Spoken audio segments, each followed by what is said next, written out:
আমি এই হাদিসটির প্রেমে পড়ে গেছি। আপনি যখন নীরবে ঘরে বসে কান্না করেন, আল্লাহ তখন ফেরেশতাগণদের উদ্দেশ্য করে বলেন, কোন জিনিস আমার এই বান্দার চোখে পানি আনলো?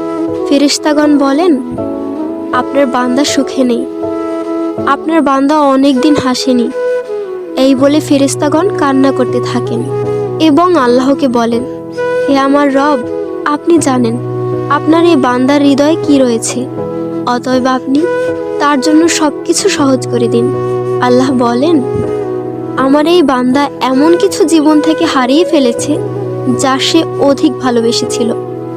অতএব আল্লাহ বলেন, আমি শপথ করছি, আমার বান্দা তার জীবন থেকে যা হারিয়েছে এর চেয়ে উত্তম জিনিস তাকে এনে দেব, যা দেখে দুনিয়া ও আখিরাতের সবাই বিস্মিত হবে। আলহামদুলিল্লাহ।